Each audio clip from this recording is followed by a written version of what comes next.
E começou nesta semana o outono, estação que marca a transição entre o verão e o inverno, e é agora no outono que costumam ser observados os primeiros registros de geadas nas regiões sul, sudeste e parte de Mato Grosso do Sul aqui no Brasil, e até ocorrência de neve nas áreas serranas, é o que chamou a atenção o boletim do INMET desta semana. É hora da gente saber o que esperar do outono para algumas das principais culturas agrícolas, como milho, trigo e café. O Marco Antônio dos Santos, que é diretor da Rural Clima, está conosco para trazer as informações. Marco, seja muito bem-vindo e já comece nos dizendo como serão os primeiros 15 dias do outono, estação que acabou de começar, hein?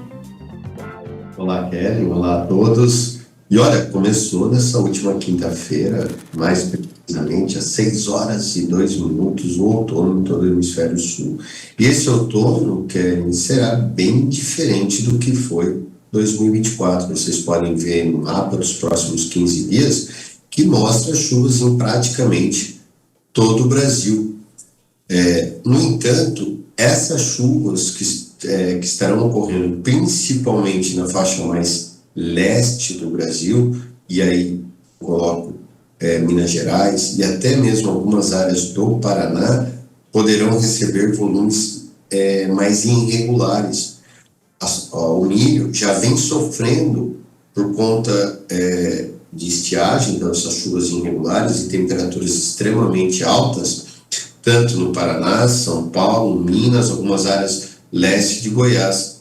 E mesmo os mapas dos próximos 15 dias mostrando essas manchas mais avermelhadas, que são chuvas acima de 50, 60 milímetros, essas serão muito irregulares. Então, mesmo como mostra o mapa, há uma tendência realmente de faltar chuvas em alguns pontos. Isso pode trazer alguns problemas pontuais para o milho safrinha nesses próximos 15 dias ou nesses primeiros 15 dias aí do outono, viu, Kelly? Vamos dar uma olhadinha então já em abril, porque você fala em faltar chuva, o produtor de milho fica muito preocupado, e essa é uma das culturas que a gente está cobrindo aqui. Qual é o destaque desse mês de abril?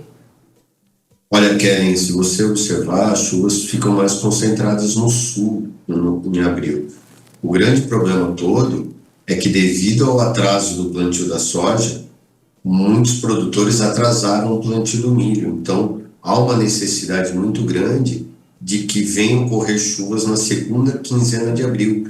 E esses mapas, apesar de estar mostrando o acumulado do mês inteiro de abril, essas chuvas estão muito mais concentradas na primeira quinzena do que na segunda quinzena. Então, as chuvas da segunda quinzena serão muito irregulares, principalmente ali em Goiás, Minas Gerais, região do Vale do Araguaia, no Mato Grosso, São Paulo, até mesmo em algumas áreas do Mato Grosso do Sul, mais ao norte, poderão sofrer aí com chuvas mais irregulares na segunda quinzena de abril. E olha o mapa da temperatura que está aí do lado direito, que ainda há uma tendência de temperaturas bastante elevadas ainda no mês de abril. Então isso traz uma certa preocupação, porque podemos ter alguns problemas pontuais aí com a segunda safra de milho aqui no Brasil. Esse é um alerta importante. Já rodando o mapa para maio, gostaria também que você chamasse a nossa atenção para as culturas como trigo e café, que também estão no radar da nossa audiência para esse mês de outono. O que a gente pode esperar de maio? Olha, como eu disse, Karen, esse vai ser um outono totalmente diferente do que foi 2024, porque o ano passado estávamos sob efeito de El Niño. Isso fez com que as chuvas cortassem cedo, principalmente na região centro-norte, e lá no sul, a gente viu todas as enchentes e prejuízos que o Rio Grande do Sul e Santa Catarina tiveram durante o outono. Esse ano não. Esse ano, apesar das chuvas continuarem mais concentradas no sul no mês de maio, mas a tendência é que haja uma ou outra chuvas também na região central.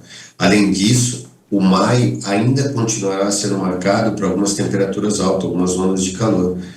E há uma tendência realmente que essas chuvas ocorram muito irregulares. É um ou outro dia só de chuva mesmo, os mapas mostrando esse verde em praticamente toda a região central.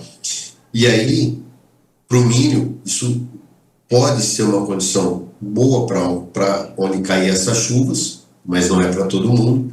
Mas para o café é uma boa condição, porque favorecerá o desenvolvimento não mais dessa safra. Essa safra já está totalmente comprometida. Essas chuvas de agora começam a beneficiar as lavouras de 26, então a florada que vai ocorrer agora na primavera de 25, e aí a produção de 26. Já para o trigo, é uma condição muito boa, principalmente porque em maio já começam os primeiros plantios no Paraná.